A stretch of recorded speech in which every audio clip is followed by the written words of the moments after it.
Hey, what's up, guys? This is Coach Hanson here from In Gear Fitness, and I had something come up recently with one of my clients. He was training on his own.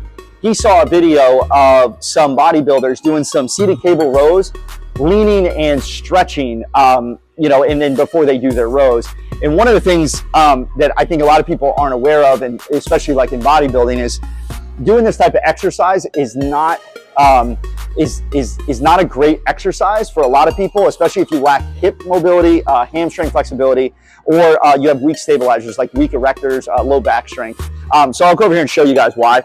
So look, when we come up here, okay, and we sit in position here. So when you get set up here, okay, legs are relatively straight, bent here, your low back is going to stay flat. So now traditionally when people do a row here, low back stays flat. We're going to drive our elbows down, retract, squeeze our shoulder blades together. We should be able to feel our lats there.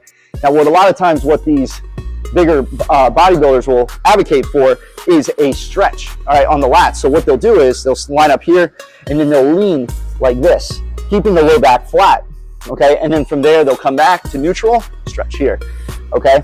Which inherently by itself, it's not really that bad of an exercise. The problem you run into is, like I said, when you lack the hip mobility or the hamstring flexibility, or your low back is not very tough, what happens is you actually put yourself in a vulnerable position here to get like a disc bulge or a herniation or something along those lines there, just because you can't maintain that neutral spine when you're reaching out there.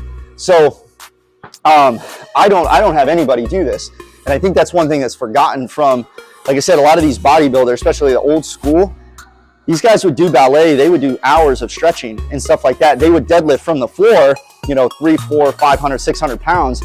And so they had really strong hamstrings and good hip mobility that I think a lot of people miss. So when they reach for, like, it's not as dangerous to them because they have that access to that range of motion.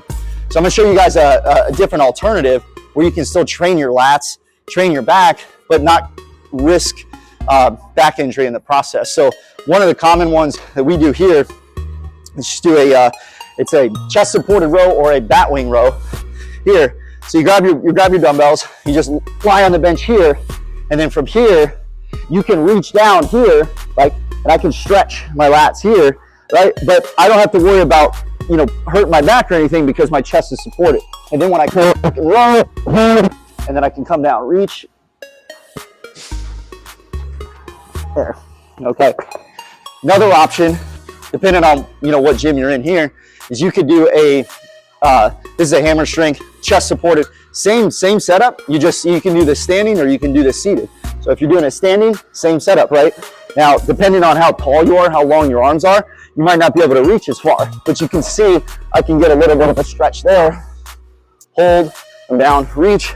And again, no matter how heavy I go on here, like, there's no way I'm going to be able to flex over this and tweak my back. The same thing, if I do it seated, here I can reach.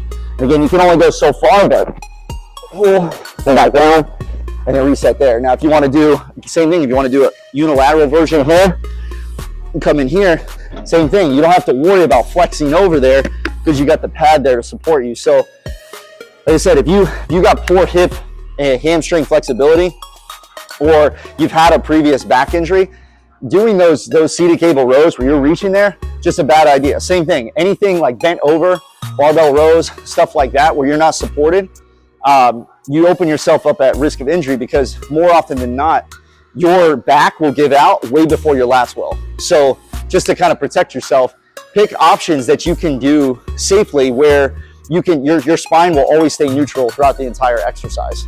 All right, so I hope that helps. And if you guys have any questions about like different variations, exercises like that are more joint friendly, let me know and I'll be happy to make a video on those too.